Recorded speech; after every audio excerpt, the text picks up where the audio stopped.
This is Gators Breakdown, a part of the SEC Breakdown Network, and it's another big game week. LSU comes to town to take on the Gators in the Swamp, noon, ESPN. And, of course, joining me this week, as always, Joey V.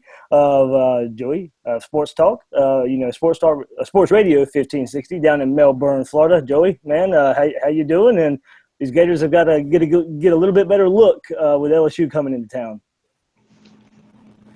Yeah, I felt a little more confident about this game 2 weeks ago than I do today, but we'll see how it goes. We just found out today LSU's a little banged up too on their offensive line, so hopefully that kind of evens itself out. Hoping that we get our starting quarterback back, and let's just hope that we don't look like we did on Saturday. That's right. We know these Gators will have to look better with LSU coming to town. And with LSU coming to town, we have special guest, LSU Dad, TJ, LSU Dad. Man, how's it going? Hey, man, thank you guys so much for inviting me on, man. I'm happy to be here.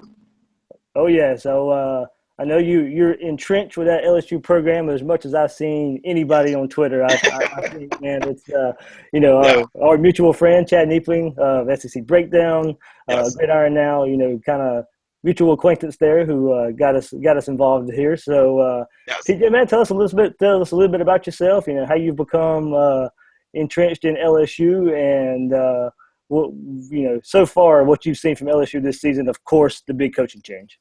Yes, yeah.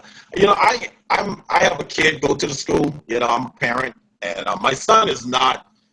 This particular son, he's not on the football team. He's in the engineering program. I have a 14-year-old that's going to be about 6'8", 300-something pounds. He wants to play defensive tackle, but I'm telling his son, I think you're going to be on the O-line.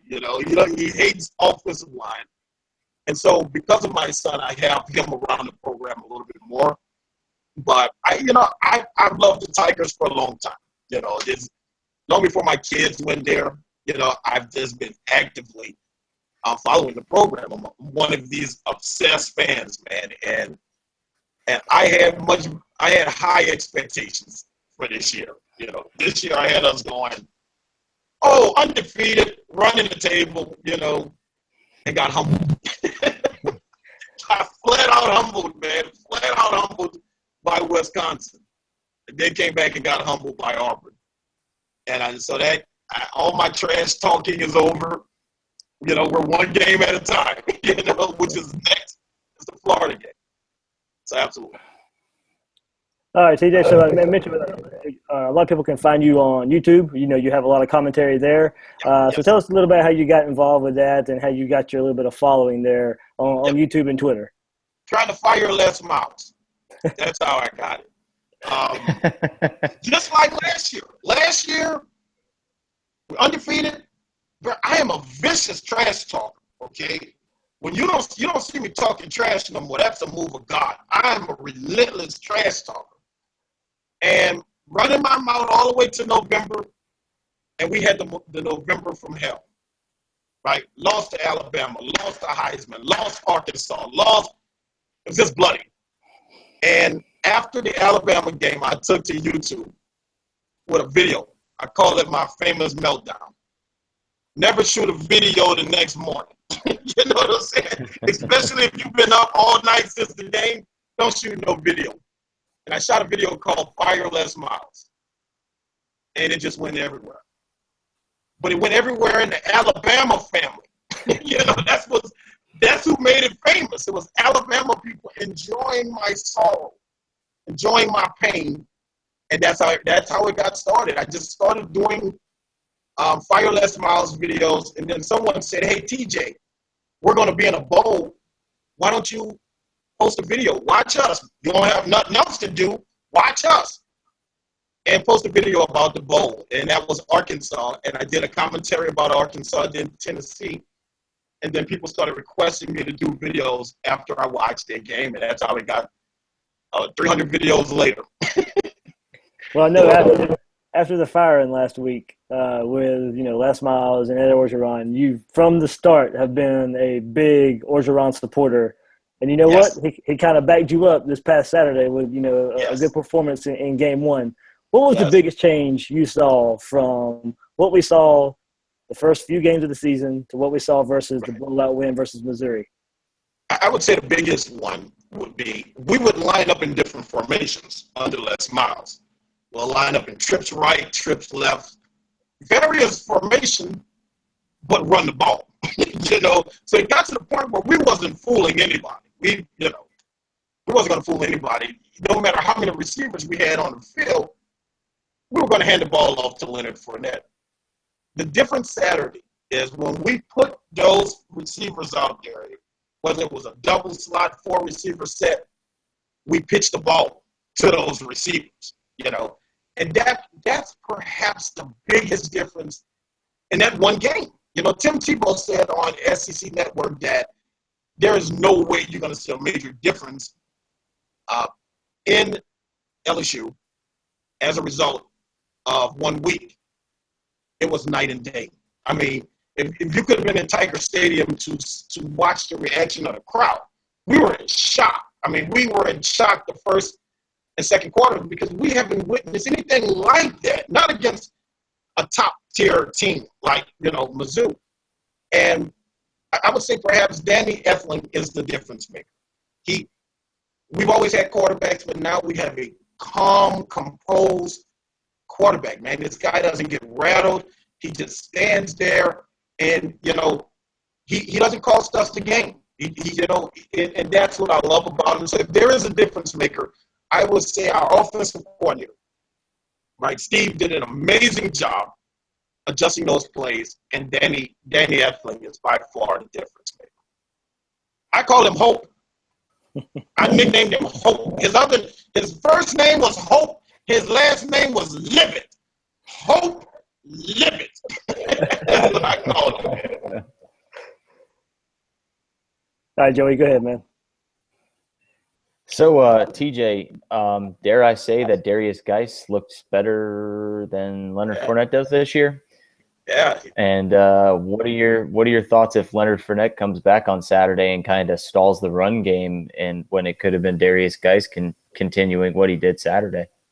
LSU has always been loaded, man. That's what a lot of people don't. Some people realize it, but now they're starting to see the end result of recruiting all of these 5-star guys. Guys live a couple of blocks from LSU. He could walk to LSU. It's just that close. Like a 5-star running back lived about 4 blocks. He could ride a hoverboard to LSU. And the running back coach, me and him went to St. Augustine together. Same high school Leonard Fournette went to.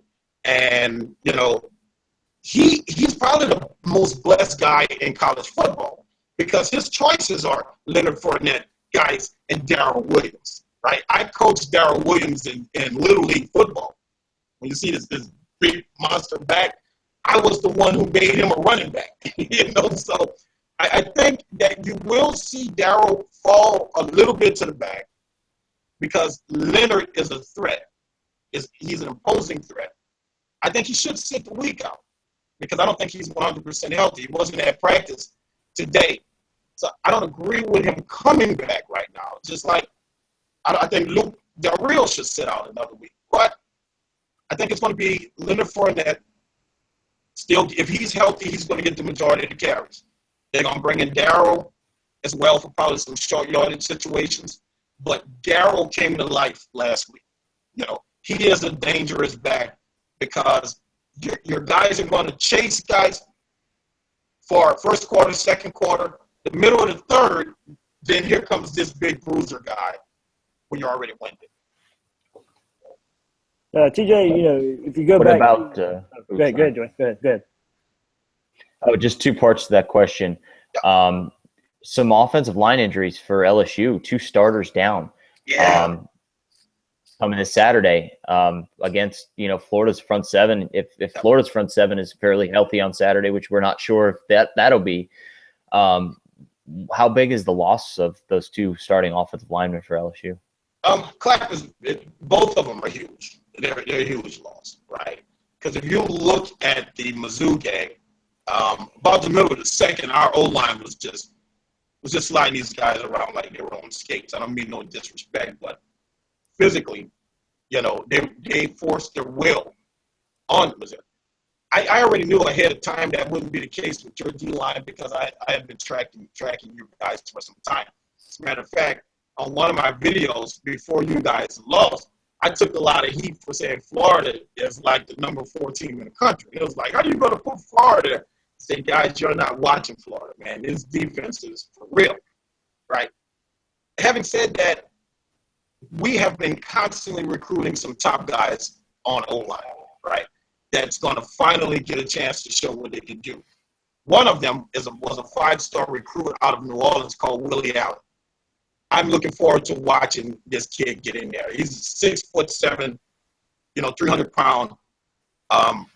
He's going to be, he's right. He's going to fall right in line. So I think on the O-line, even with these 2 injuries, we still have so much depth there that some of these guys are just anxious to get in the game. And one of them, look out for his name is Willie Allen.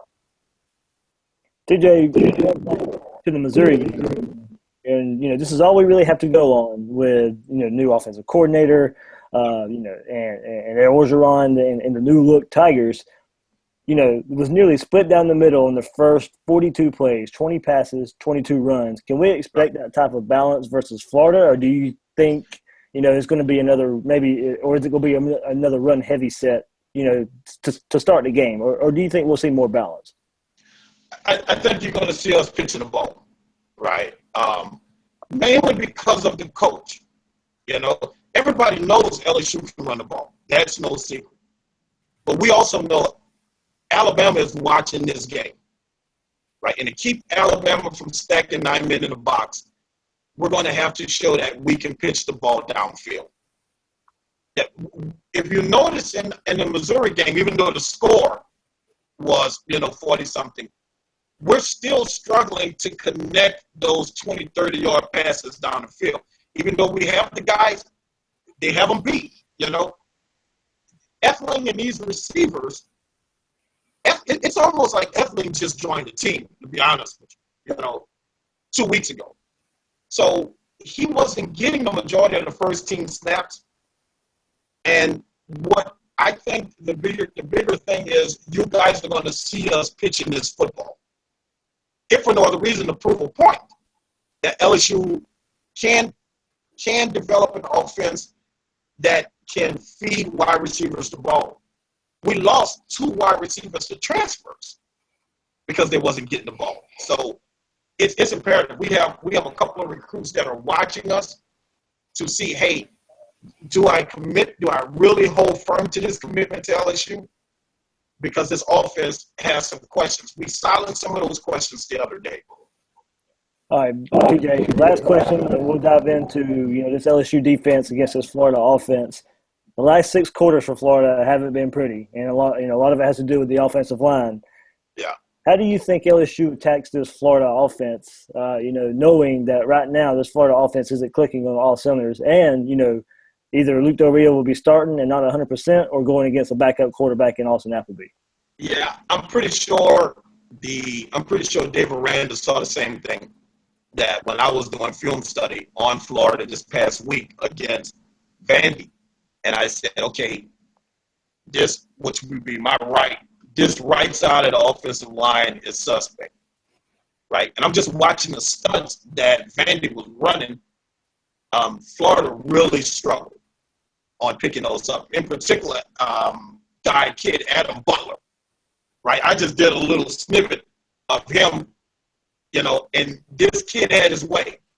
If you look at, I want to say just off the top of my head, his first half performance, he had 2 sacks and 5 tackles, right? And it wasn't even, we were halfway through the second quarter. I said, how did the kid get 2 sacks and 5 tackles halfway through the second, And that's when I was talking to a friend of mine. I said, if we're going to beat Florida, it's going to be on the right side of their offensive line.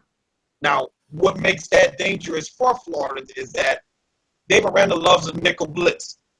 You'll see the nickel formation. You'll see the slot corner. Sometimes that slot corner is covering, and sometimes he's coming hard. And if I predict any challenge for the offensive line, it's going to come from our nickel formation, nickel blitz. Hi, TJ. So we noon game, LSU, Florida. You know, it always seemed, at least when Les Miles was on the sideline, I always seemed something tricky, something weird was going to happen when LSU came to the Swamp. So do you expect, you know, something similar, or since the Matt Hatter's on the sideline, do you think it's just going to be more of a straightforward type of game? I think it's going to be straightforward, man. I'm so impressed with this offense, brother.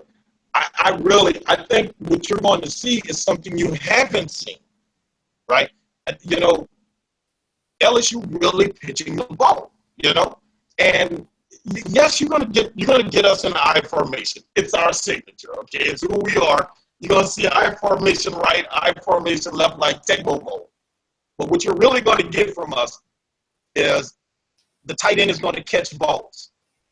And I know that seems like something obvious, the tight end catching balls, but you're talking about LSU. We use tight ends for blocking primarily. You know, a tight end in a whole year may catch 8 balls.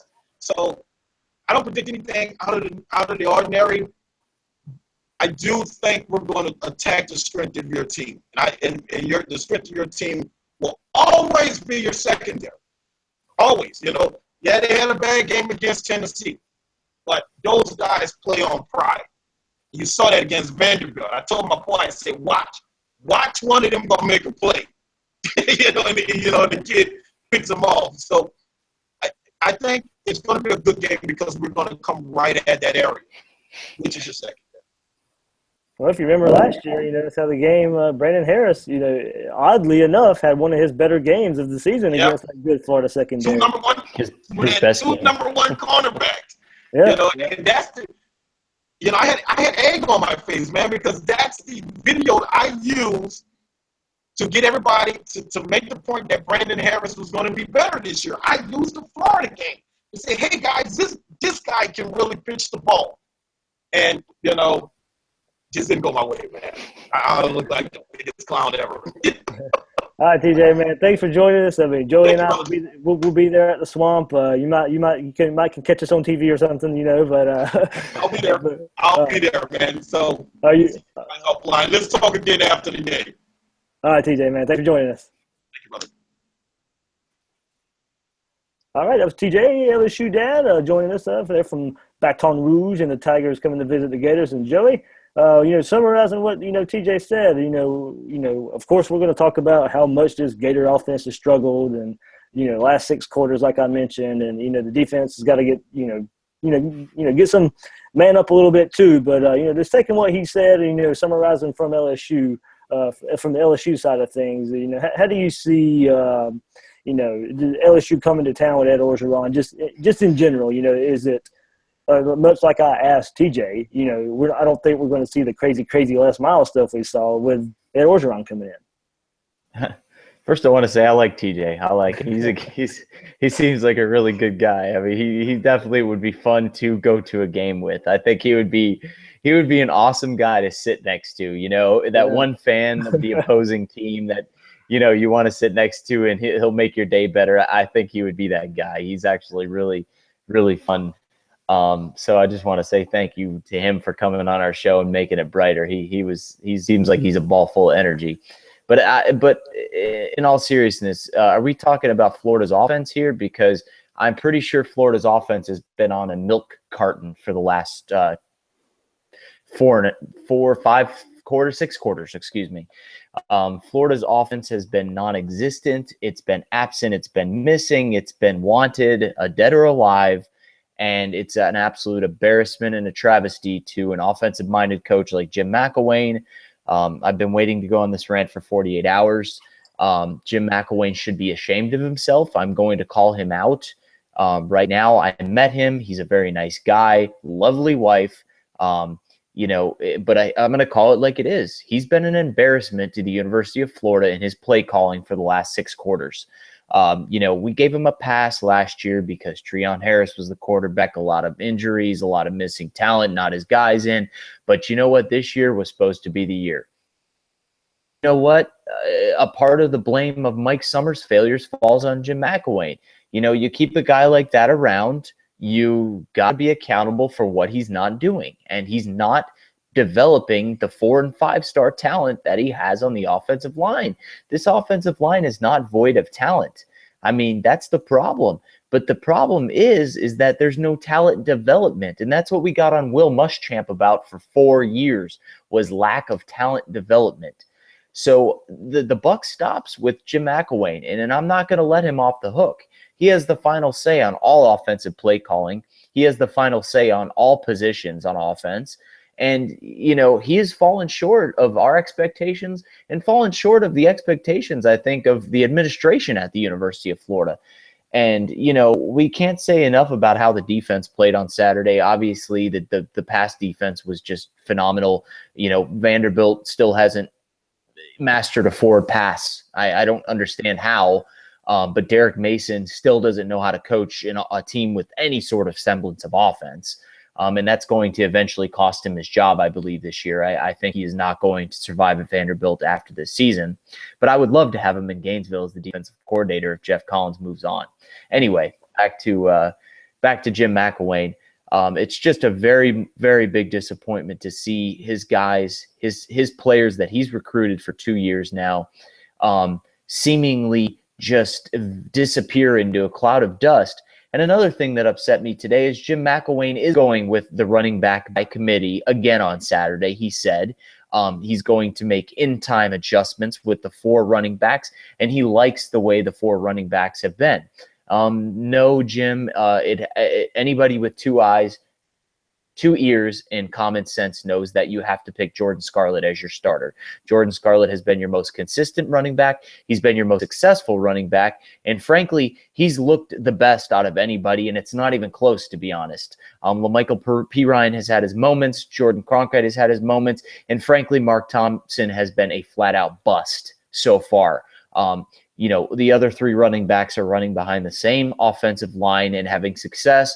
And Mark Thompson is 6'4", 240 pounds, and he's getting knocked around like he's 5'6", 150 pounds. I'm not holding back today. I'm sorry if I sound a little salty, but Jim McElwain has disappointed me. Doug Nussmeier has disappointed me. And frankly, if the offensive play calling doesn't improve, I think Doug Nussmeier needs to find a new place to call home. I think that this week is going to be a key for the offense. We know the defense is going to show up, whether there's backups in the game, who's starting in the secondary, who's starting on the defensive line. The defense is still going to do enough for Florida to win the game. The offense now is the question. Are they going to lose Florida the game, which they almost did when Austin Appleby fumbled a goal line snap for basically essentially the game winner on Saturday. The offense lost the game against Tennessee because they couldn't get more than 5 yards on one single play in the second half. The offense has been abysmal at the University of Florida since 2010, and it's not getting any better. It's staying the same, and it's just a huge disappointment, and it makes me sick to my stomach, to be honest, Dave. Yep. I mean, Joey, you're exactly right. That's what Jim McElwain was brought in for. And even his opening press conference, he may have dug himself a hole a little bit when, arrogantly, and don't get me wrong, Gator fans love arrogance. We had Steve Spurrier on the sidelines, for God's sakes. We like the arrogance, but you also have to back it up. And when Jim McElwain, you can go back and say, a lot of people point to this, when he could win with his dog at quarterback, that led us to believe this guy's offensive mastermind. And you're right, he gets a pass for the Treon Harris stuff. There was no sense in changing the offense for the other 10 players when this quarterback is not going to be on your team, or at least be quarterback for the foreseeable future. But Luke Del Rio, of course, so unluckily gets injured again, or the starting quarterback, Luke Del Rio, the starting quarterback gets injured again. And we have to go to another backup. But, this backup was supposed to be more in tune with the Jim McElwain style of offense. And you know what?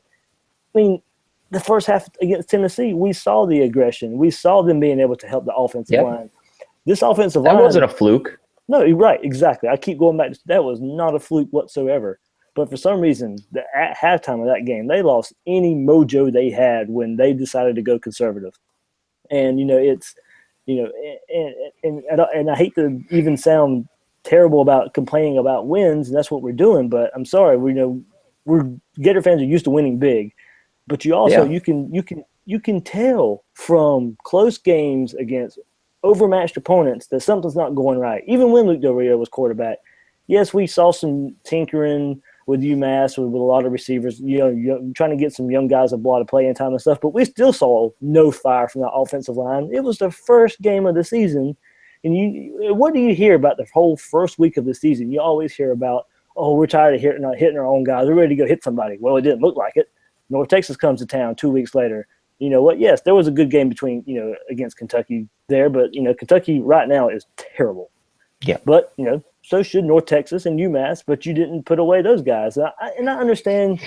And Mark Rogers and I had this conversation. It's not a baseball season, so there's not opportunities. You get, and McElwain's even mentioned this. You get 12 opportunities. You know what? Why not take advantage of every one of them? Why does it seem to take some act of God to get this offensive line to bust a grape off the snap of the ball? But I do, like you said, the play calling has really got to help this offensive line. Against Vanderbilt, we haven't seen I'll keep going back to this first half against Tennessee. Where was the running back screen game that has worked so well for Florida this year? It seems like when the running back screen game has been called, it's been called at the right time, and you know what? It helps that offensive line and it slows down the pressure from the opposing defensive line. And I've screamed at my TV on how many times delayed handoffs and this zone scheme of running does not work with this offensive line. They cannot hold blocks for this. No. Get the ball to the running back, run north and south, and that's what when there was that one drive, it didn't end so great, but there was that one drive when Jim McElwain, what he calls fastball, where they went up to the line of scrimmage and handed the ball to Jordan Scarlett, 3 times in a row. The first 2 of those carries was great, and part of that reason was because quarterback got the snap, turned around, and handed the ball off right away. It helps this offensive line. This offensive line cannot block in the scheme that's running now. So, part of it is the major part of it is not developing that offensive line. But David Sharp looks like an All-American one play, and then the very next play looks like he's a true freshman again. And we've talked about it before this show started. Martez Ivy, people are starting to question, and I don't blame him. Is he a bust right now? And he come from a run-heavy offense in high school, and right now, he's even kind of failing at that part of it. I didn't think he'd be a great tackle because of that reason, unless he could get developed. But I guess that kind of was foretelling to me that I probably didn't believe in Coach Summers to turn him into a great tackle. So there are a lot of things to point to, and it all starts with this offensive line. But there's a lot these coaches can do to help the deficiency there, and it starts with play calling. And it's very embarrassing to see the offensive line and how much it's just absolutely destroyed when it comes to player development. We talked about this earlier, and it's just the player development is just embarrassing. And if Mike Summers can't get it done, I think he needs to go. I mean, he's old. He's been around the game a long time. Maybe he doesn't care anymore. Maybe just his voice is not being heard. Maybe he's too lax now because he's old. But this year we'll have a big recruiting. I think Jim McElwain has a lot of people to please when it comes to offensive line recruiting this year. You got a big offensive tackle out of Dr. Phillips, Kelvin Ashley, who is Florida's pressing right now. And I think you got to land him. I mean, you can't lose in-state offensive linemen like him on a regular basis. And I really want to see what the recruiting is for the season when it comes to the offensive line, because obviously that is the most criticized position that the University of Florida has. And it's just embarrassing to know how big these guys are and how athletic they are and how physical they look. And they play like they're skinny little twerps, and it's embarrassing.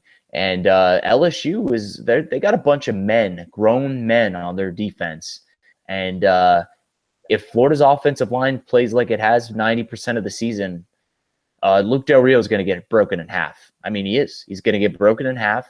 LSU has really good defensive backs, and Arden Key's just going to come in and just lace Del Rio out. I mean, it's going to happen. And I really think that this offensive line needs to have a pep talk.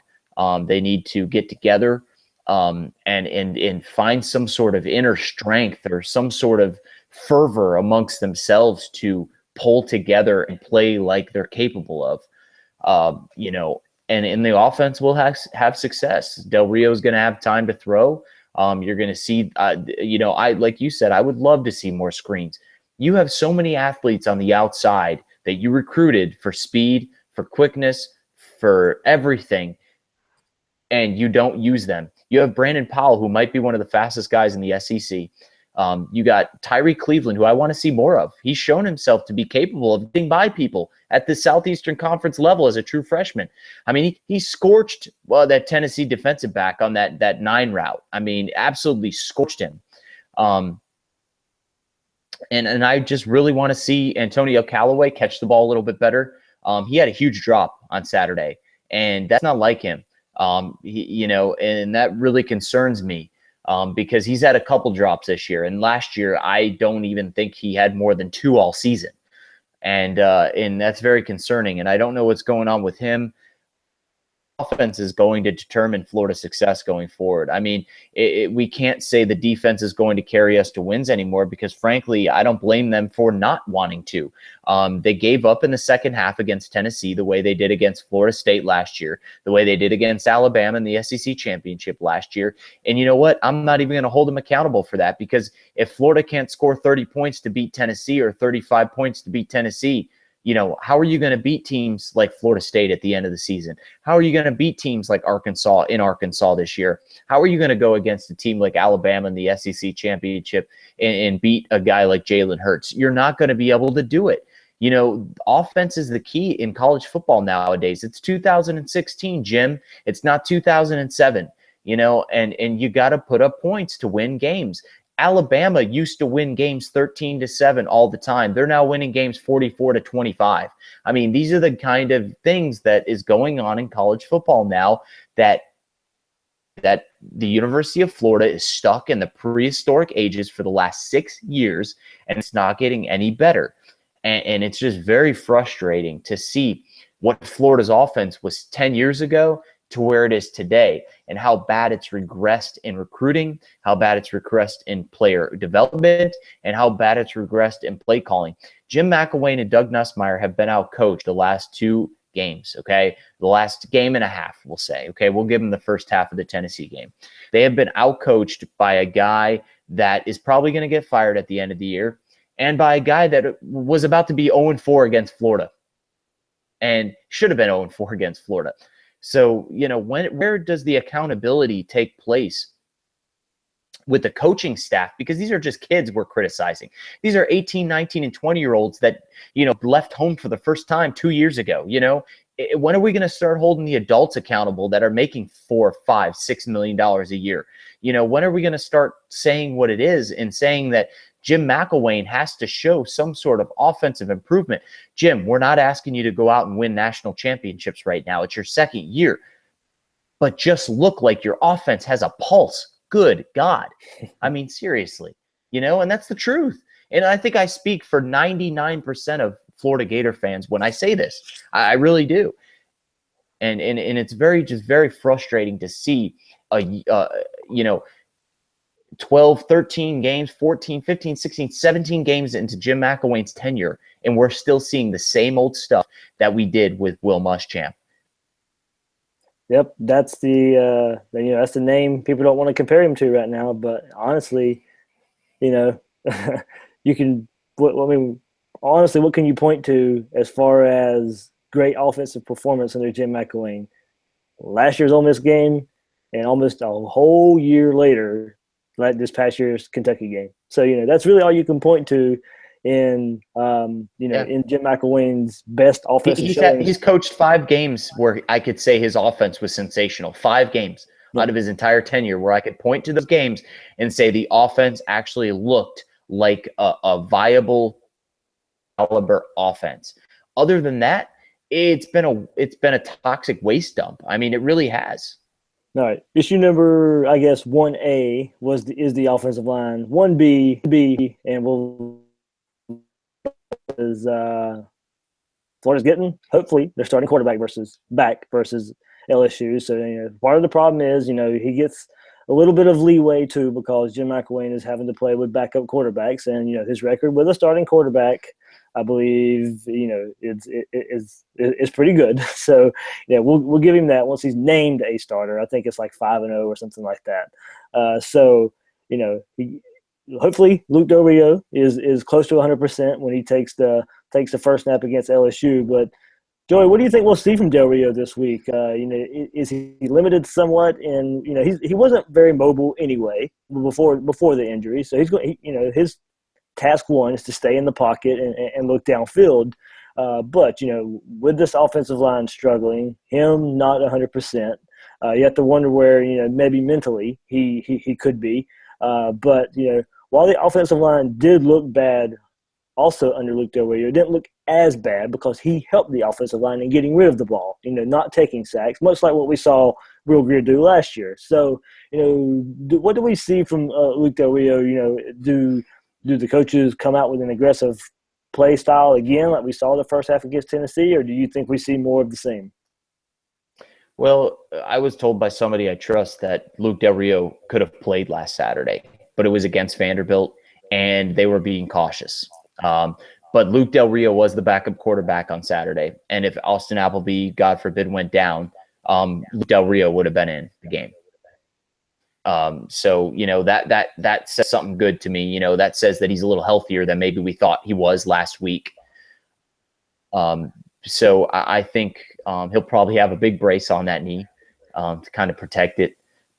But I think you're going to see the offense go back to where it was, 3 weeks ago against North Texas. You're going to see, him look downfield. The one thing about Luke Del Rio, I think that he has over any other quarterback on the roster is his mental capacity. I mean, he's a very smart guy, makes very good decisions. I think he's only thrown about 2 or 3 bad passes all season when he's played. Makes very smart decisions. I think they'll play it safe. I think they're going to try to get the ball out of his hand quick so he doesn't have to take the shots. And I think knowing how bad the offensive line's been playing, I think you're going to see a lot of quick passes, a lot of quick slants, a lot of screens, maybe some option stuff, maybe some quick tosses and, stuff like that, maybe a shovel pass here and there.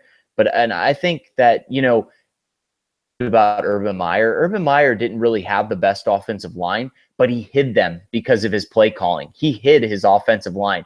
His first 3 years, the first national championship team with that offensive line in 2006, it wasn't a great offensive line. It really wasn't. He hid them because of the scheme and the play calling that he did. He ran a lot of screen passes. He ran a lot of quick outs. He ran a lot of shovel passes inside. He let his little guys get out in space and make plays, and it hid the deficiencies in the offensive line. And I don't know what Jim McElwain's doing, but I expect him Saturday to possibly start calling some plays to hide the offensive line's deficiencies. And if that happens, then Florida's going to be successful. The athletes are just too good in Gainesville for them not to be successful when you rely on them. And I expect Luke Del Rio to get the ball out of his hands quick. And I expect kind of the offense to look better, frankly. I think it's going to look better. I think I don't know how much, but it's going to look better. And I expect definitely Florida to score some points. I know last week we thought Florida was going to score some points against Vanderbilt, but, I think I predicted 45-10 or 45-13 on the show. Wasn't I wrong? And, so the Florida turned back in a dead fish in the Winn-Dixie Isle this week, and this early in the season happened. If you lose to LSU on Saturday, and then you have Missouri, who seems like they're a little better than they were the last couple of years coming into town, and the confidence starts to lower, where do you go from here? I mean, does Florida lose 4 out of their next 5 games? I mean, 3 out of their next 5 games? I mean, it's possible. I think this game is key. It's a home game. It's a noon game. I know it's early, but Florida has to set a tone for the month of October. The schedule's not getting any easier. It's only getting tougher. Georgia's going to be hungry at the end of the month. Arkansas, good God, I don't even know what Arkansas is going to look like in November. They always look better than they do earlier in the season. So I can't even imagine what they're going to look like in 4 weeks. But this is a marquee game for Florida. I think this game means more to the coaching staff of Florida than it does the players, to be honest. I do. I think the play calling has been so abysmal this season at times that I think the coaching staff, you're coaching against a guy that just stepped in a week and a half ago. If you can't outcoach a guy that just stepped in a week and a half ago, then you got big problems. So I think this is a bigger game for Doug Nussmeier and Jim McElwain than it is the players. Joey, I'm glad you said that. That was one point I know fans are going to point to. In year 2 of your system, you should not be losing if you're the University of Florida. I don't care who the opposing side is. You should not be losing a game when 4 games into a season, that team has already fired their head coach. And you're going against an interim coach. Yes, I know what Ed Orgeron did at USC in basically the same situation. But you know what? You're the University of Florida. And, from what we knew coming into this season, when we were told, and, even by McElwain himself, that the offense was going to be better. Well, you know what? This is the game to show it. This is the game where it has to come together because, Joey, I think you're right. This is a make or break game. You win this game, you're still in the SEC East hunt with Tennessee's games against A&M and Alabama coming up. But you lose this game, what do you point to? You basically have to tell your players, we're playing for a bowl game. We're playing for a decent bowl game. I mean, at this point, yeah. I mean, you can't be out of the SEC race this early in a season. You can't. You can't, because players are going to start to point fingers. The locker room's going to get hostile, and you're going to start seeing guys quit. You're going to start seeing guys reserve themselves for the draft. It's just natural. That's what you're going to do. So this season is going to be a lost cause if you lose to LSU. It is. I'm sorry, it is. I'm just going to call it like it is. And if Florida loses to LSU on Saturday, I'm sorry, the Gators aren't winning more than 8 games this year. They're not. I'm sorry. You're going to lose 2 more games. It's going to happen.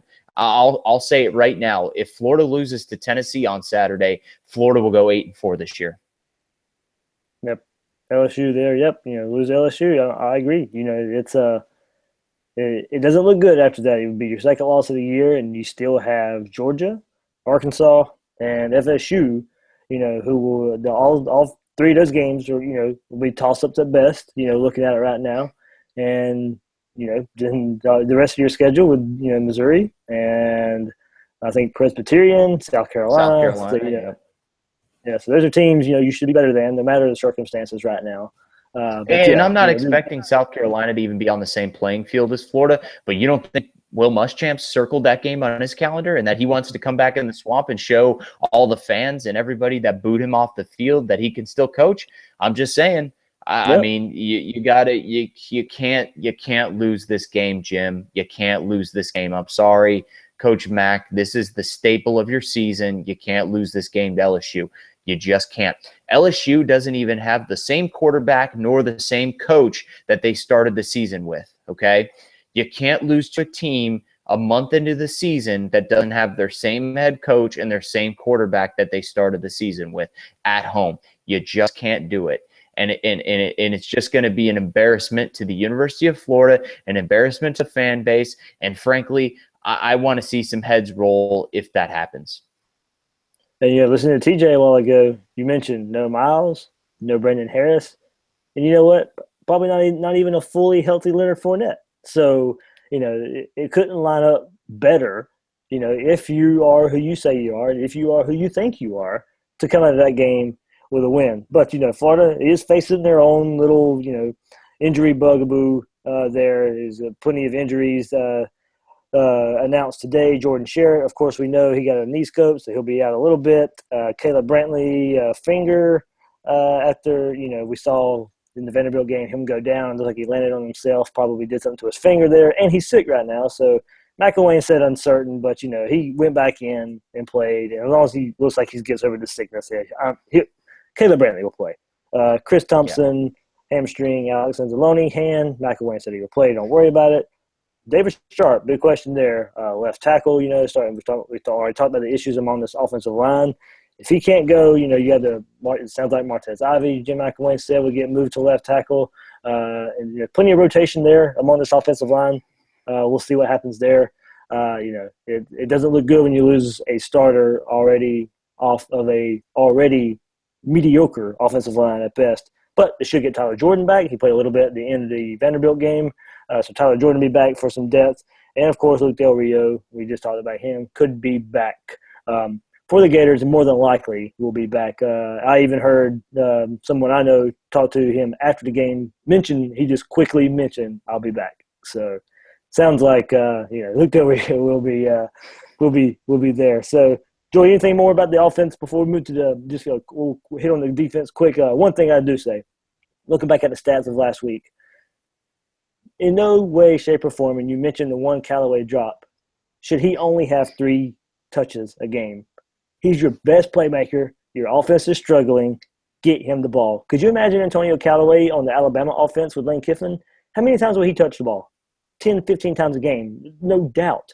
So, it's another thing we can hit, Mac and Nuss with all we want, but just you mentioned Brandon Powell earlier too, but get your playmakers the ball. Your offense is struggling. Get it in their hands any way possible. Yep. And I don't know if Appleby didn't have the capability to do that. I have no idea what was going on with him.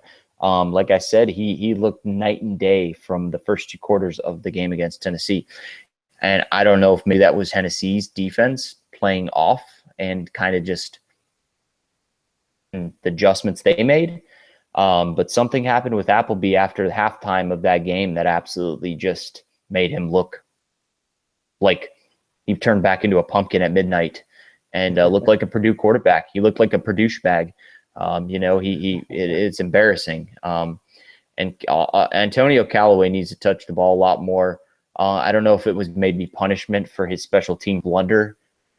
Maybe they kind of a punishment, but you can't punish your best guy in your offense. You just can't do it. You got to get him the ball. And I expect a lot of big plays on Saturday, especially if Luke Del Rio is back. Some home run balls, kind of test that LSU secondary. And that's what I expect from the offense. Yep. And, of course, we already mentioned it, but one more time. Jordan Scarlett is your running back.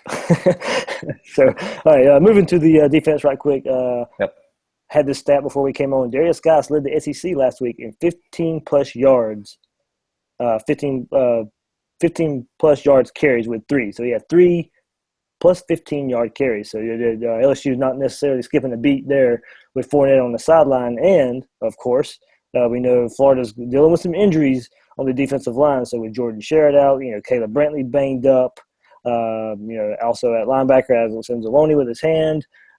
Brian Cox Jr. not 100% either. You saw a bunch of young guys, Richard Zuniga, Ja'Kai Polite, step in against Vanderbilt. C.C. Jefferson, moved more to defensive end than what he had seen in games previous to Vanderbilt. So, Joey, how do you think LSU comes in? We asked TJ that question. If you are LSU, what do you do? Do you come in and test? Come out throwing. I agree. Absolutely. We saw the success. Florida's going to stack the box. They did last year. Brandon Harris had to beat Florida to win that game. If Brandon Harris didn't look like Joe Montana against the Florida secondary last year, the Gators win that game in Baton Rouge. Easy. Yeah. Yep. And I think that they're going to make Etling throw the ball. And Etling is going to throw the ball. And I expect Florida to put 7-8 guys in the box. Drop a safety down in there and let your backers get after Dupree and Doral. And I completely expect Quincy Wilson to take it as a personal statement that he got absolutely scorched last year by Malachi Dupree. Malachi Dupree made Quincy Wilson look terrible last year, and I hope Quincy puts the game tape on over and over again on his computer, and I hope he takes it personal and plays with pride on Saturday afternoon and takes Dupree completely out of the game. Right. I mean, and we mentioned, Harris had more success than we thought he would against this Florida secondary last year. And the big thing when you stack the box like this is you definitely, and I mentioned Geis' stats there, of his 15 yards or more runs. When you do stack the box, if they break that, if they break that contain as running backs, it leads to big yardage because your DBs are downfield and they've already gotten past your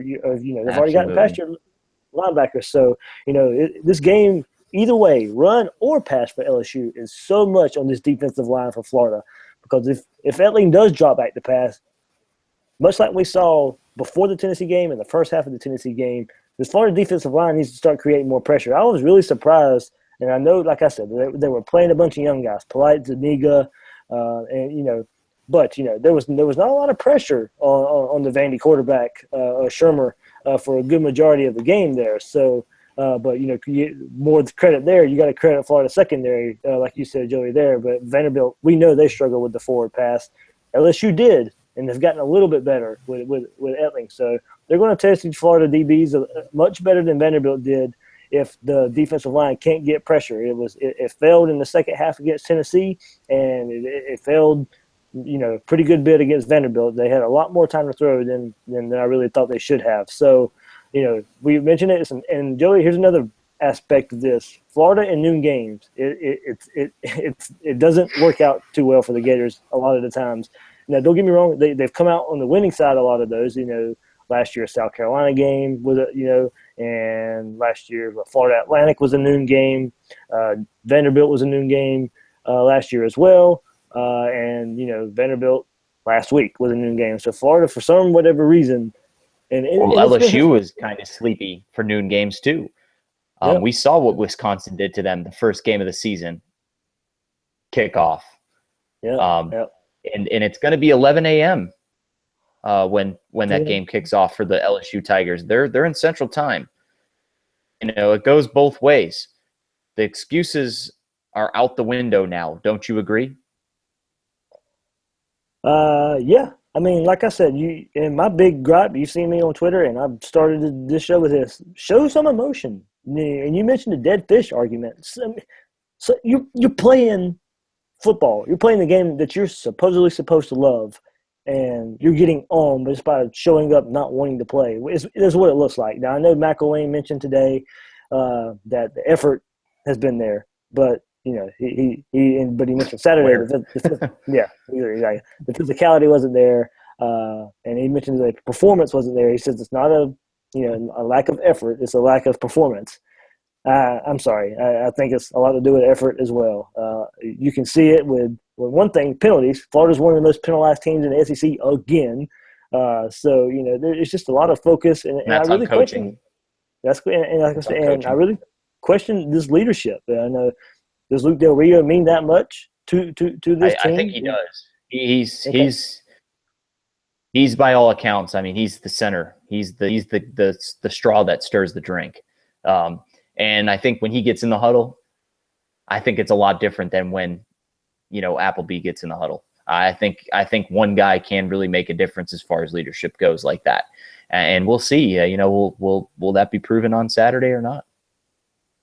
That's right. So, yeah, we mentioned a noon game in the Swamp. LSU comes to visit the Gators. ESPN, like I said, I was joked about this. A lot of fans were complaining that it's a noon game. Well, you know what? The game is too big for SEC Network. And, ESPN, chose to stick it at noon. It's not that bad besides the way Florida plays a lot of the time. And we know tailgaters are mad. Us beer drinkers and stuff, we don't get as the drinking crowd's going to be mad. That's who's mad. Yeah. So we don't get as much. But I'll leave Jacksonville here at around 7 o'clock in the morning. I'll roll in town around 9:30, 10 o'clock. The Swamp Restaurant will be open at 9. The Swamp Restaurant will be open at 9. There we go. So they open up at 9 for noon games. There we go. So the Swamp Restaurant, of course, a staple if you have to go to Gainesville there. But I always go there and do a shot of Jameson. Oh, there we go. The drinking won't slow down. We will be there in time enough to get our alcoholic beverages before we make our stroll into and there will be a lot of LSU fans there. They travel. They will be in full bloom. I'm glad you mentioned that because I was kind of scared for the LSU fans not traveling after the whole Les Miles firing, and if they just didn't show up against Missouri. But there is a renewed energy there behind Ed Orgeron, and of course the way they looked this past Saturday. So I think LSU fans will make the trip once again, and I've been there for plenty of Florida LSU games, and you're right. I mean, it's going down University Avenue, I remember seeing big old pickup trucks with monster truck tires on them, and about 10 people too many in the back of that truck with purple and yellow flags and purple and yellow clothes. And most of them don't even go in the game. They just go to tailgate. Most of them don't even go to the game. They just go to tailgate. I mean, it's incredible how many LSU tailgates are set up in outside of Ben Hill Griffin Stadium. And SEC Nation's going to be there, so we'll get to see Marcus Spears pick LSU to win 100-0. But that should. And Tim Tebow to pick Florida 10-0. Yeah, probably. But what is your prediction, Dave? Before we head out of here, Joey, I don't like the Gators' chances here. This last 6 quarters have really scared me with the way this team has looked. So I will say 27-23 LSU. I say overtime. I think Florida and LSU go to overtime, and I think Florida wins by a field goal in overtime. I think I got Florida winning the game 24-21 in overtime. Hope I'm wrong. I hope I'm wrong. I hope I'm wrong. And the only reason I have Florida winning in overtime is because I think Ed Orgeron is going to kind of going to come back down to earth when he gets in that crowded environment. I mean, his first game was in Tiger Stadium where all the fans were behind him and the crowd was chanting his name, and and I think this is going to be a lot different for him. The stink of the last 6 quarters is hard to get on my mind right now. But you know what I mean? It is. And I've tweeted, you get a different team every week. So, maybe this Gator team comes out, surprises me, and this offensive line. But I will say this, if Florida loses on Saturday, I'm out for the rest of the year. I'm not making any more predictions. I'm not booking on Florida winning any more games. If they win, great. If they don't, then, it is what it is. But I will say this. If Florida does not win on Saturday, they will not win more than 8 games this year. I can promise you that. I will have to agree with you there. But you know what? It is a game of football. We love our college football. So as much as folks, I know it sounds like complaining, and this team did win the game, but, we're just pointing out stuff that we see and pointing out stuff that could lead, to bigger things if not changed for these Gators. So this is Gators Breakdown on the SEC Breakdown Network. That's Joey V. I'm David Waters. You can catch us on Twitter at GatorDave_SEC. And Joey, tell them about yourself a little bit more. Twitter, where they can find you. Joey_Sports Talk. Follow me on Twitter. I'm fun. I get in a lot of Twitter battles with Barrett Salih from Bleacher Report. Had him on my show actually in I think March or April, and I kind of called him out on the air, and he didn't like that too much. I asked him about his Tennessee love affair, and ever since that moment, we've kind of had a little feud going on Twitter and a little back and forth banter. So it's always fun to follow. And then when he retweets one of my posts or quotes one of my posts, all the Tennessee fans just absolutely just destroy my timeline. So, but yeah. At least we own up to what we put out there. So it's fun, and but I've been keeping up with that little banter a little bit, but hopefully people know it's all in good fun. People don't take it too serious. It is. So all right, Joey V. This is David Waters, Gators Breakdown, SEC Breakdown Network. We will see you next time.